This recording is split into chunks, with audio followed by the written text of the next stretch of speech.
Hey, what's going on, guys? It's Brian from Delta Fowlers, and it is 2 weeks away from the Arkansas duck season and 3 weeks away from the Mississippi season, man, and I cannot wait. I got my stuff laid out here, trying to get everything ready, make sure everything is good to go. And I've had a few messages from you guys and a few phone calls from some of my friends about they have a son or daughter or that wants to get into duck hunting, or they even wanted to get into duck hunting, and they asked me, hey, what do I need? I've never duck hunted before. What do I need to start duck hunting? So I'm gonna just go over some few basic essential things that you need to start duck hunting, that a beginner duck hunter would need. And the first thing you would need is your hunting license. You have to be legal. You need the waterfowl stamp, the state stamp, and federal stamp. And I hunt in Mississippi and I hunt in Arkansas. So I gotta have the Arkansas regular license and the Mississippi regular license. I gotta have the waterfowl state stamp for both, but my one federal stamp covers both states. It covers anywhere you want to hunt the United States. So that's the main thing you need, is a hunting license. You don't want to be out there hunting and see Mr. Greenbritches walking down the levee to your pit blind, and you're going to be in trouble if that happens. The second most important thing you got to have is your shotgun. Now this is a Browning A5. It's one of the top of the line shotguns you can get, but you don't really need this shotgun, an expensive shotgun like that, or the Super Black Eagle 3s or anything like that. You can start off with a regular Remington 870 pump action shotgun. I hunted with one for 20 years before I started upgrading. If your son and daughter is the one that wants to get into duck hunting, I recommend to get them a good entry-level shotgun, so to make sure that they want to continue to duck hunt.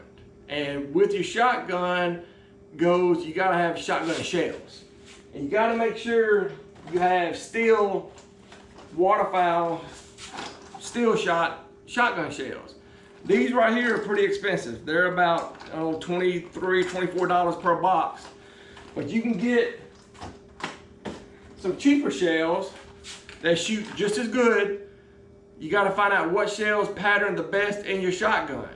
And these right here are about $10, $11 a box. And these are actually the ones that I'm gonna shoot. These pattern the best out of my shotgun. So you don't have to get the name brand, most expensive shells. Well, I just lost my videographer. She just realized she has some homework she has to do, so I'm about to take over this video myself. But going back to what I was talking about, we cover the license, we cover the shotgun and shotgun shells, and you need a good pair of waders. These are the Drake waders.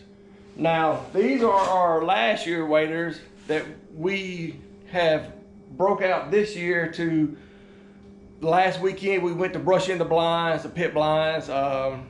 We got some hay bales over there we gotta go spread out around the pits, and we're getting that ready. And we have new waders. He has a new set of the Bandit waders, and I have a new set of the Rogers Elite waders. And we didn't want to wear them when we was brushing the blinds. We didn't want to take a chance of poking a hole in them or whatnot.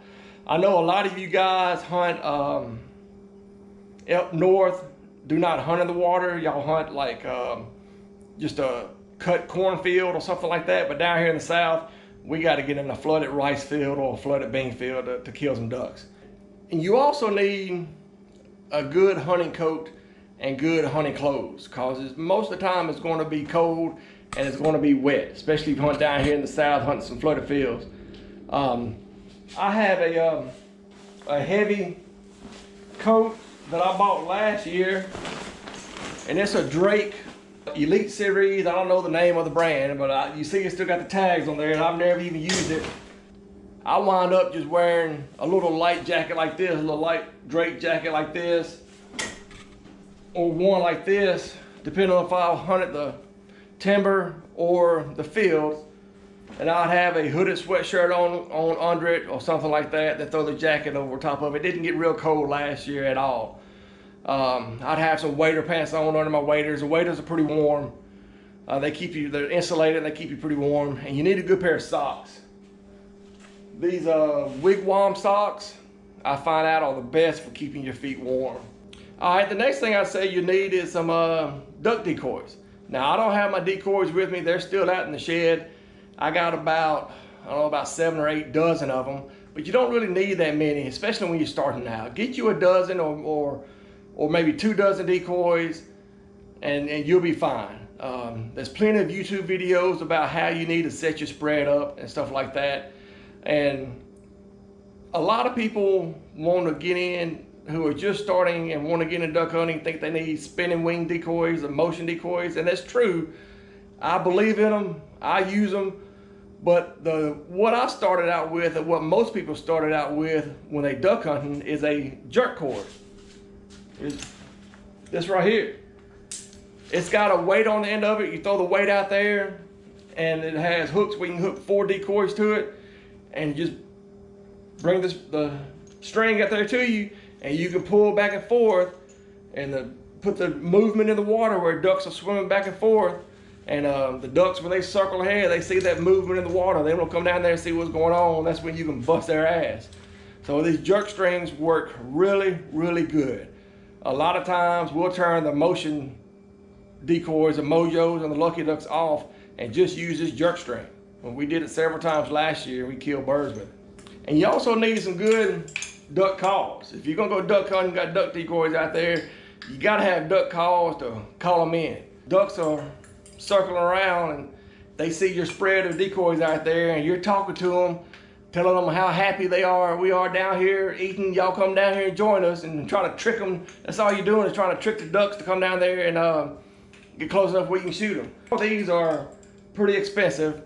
They're about $150 a piece, but to start out with, you know, go to Walmart, go to Sportsman's Warehouse or Bass Pro Shop, get your $30 or $40 call, practice with it, practice.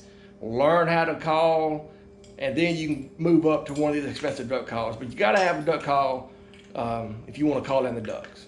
And the last thing I think that's really essential is a blind bag. Now, I have this blind bag here. It's a Drake.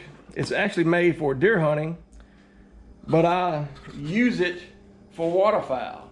You need a blind bag to keep your shells in, to keep your duck calls in, your lanterns, just accessories. Like, we'll keep this headlight to use, and we'll keep some. I'm not a big fan of gloves, but I am a big fan of hot hands. I don't like having gloves on me unless I'm putting the decoys out or picking the decoys up. But I'll take 2 of these hot hands and put them in each pocket and keep my hands in there and keep them warm until it's time to call a duck or to shoot a duck.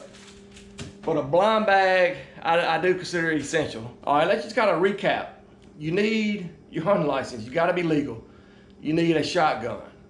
You need steel shot waterfowl shells, duck decoys. You need waders, hunting clothes, your duck calls, and a blind bag, and that's about it. Duck hunting can get expensive if you're trying to keep up with the Joneses, have the best thing out there. But a lot of times the best thing that people say, the name brand stuff is better, is not always true. You can be a duck hunter and a beginner duck hunter on a budget and still have success. You just got to put in the work, go out there and find where the ducks are. I hunt a lot of public land in Mississippi, and I do a lot of scouting. So if you put the work in, you can be just as successful as anybody else. So I hope this video helps you out. If you want to get into duck hunting, especially if your kids want to get into duck hunting, man, please carry your kids hunting. Let's continue this tradition. If you like this video, give me a big thumbs up. Subscribe to our channel here, and I can't wait to kill some ducks, man. Y'all have a good night, and God bless.